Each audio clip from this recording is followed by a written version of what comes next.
ME Reddy function hall, DD9 TV news coverage.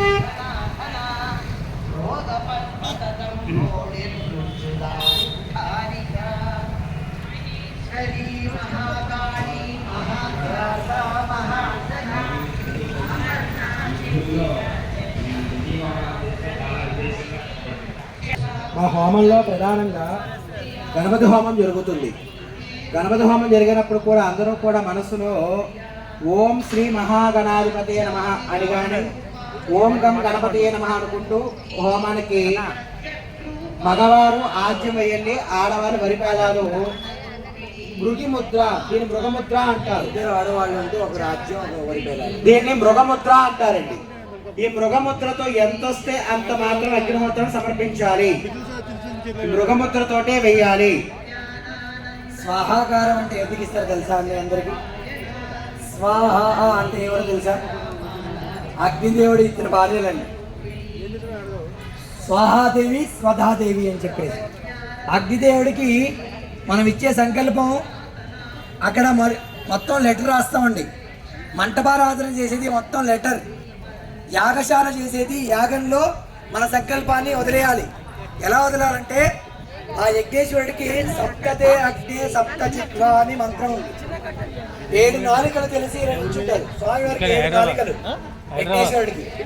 ఆ 7 నాలుకలు తెలిసి నిల్చున్నప్పుడు ఆ స్వాహ అన్నప్పుడు మాత్రమే తీసుకుంటాడు అవిస్సు. మనం ఆరోగ్యం, మనం అన్నమే మాత్రం తింటాం. అవునండి, అన్నం తినగలుగుతామా? కాదు, ఉత్తన్నం తినగలుగుతామా? రకరకాల కూరలు కావాలి, అందులో నెయ్యి కావాలి, పెరుగు కావాలి, అన్నీ కావాలి. అలాగే భగవంతుడికి కూడా ఉంటుందిగా. నేను ఒక స్వాహాకారం తీసుకునేటప్పుడు ఆయన కూడా రకరకాల కోరికలు కోరుకుంటాడు. అదేవిధంగా మనం హోమం చేసేటప్పుడు యజ్ఞేశ్వరుడు సప్త నాలుకలు 7 నాలుకలు తీసి కూర్చున్నప్పుడు ఆ భగవంతుడికి మీ దగ్గర ఉన్నటువంటి బోడి పేలాలు అన్నంతో సమానండి. కాలం 2 గంటల సమయం మీరు ఇక్కడ కూర్చోవాల్సి ఉంటుంది.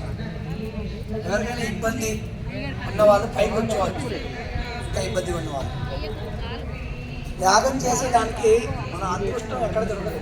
మన ఇంట్లో చేసుకోవాలంటే దాదాపు 50,000 రూపాయలు, 70,000 రూపాయలు, లేదు 1,00,000 రూపాయలు ఖర్చు పెట్టుకుంటే ఒక చండికా యాగాన్ని చేసుకోవచ్చు. పెద్దగా చేయాలంటే గ్రాండ్గా.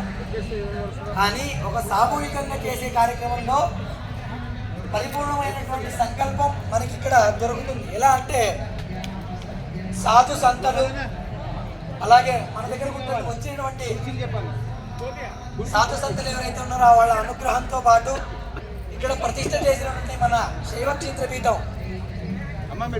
పంచపీఠాలు, శైవక్షేత్ర పంచ ఉత్తర దేవతలకి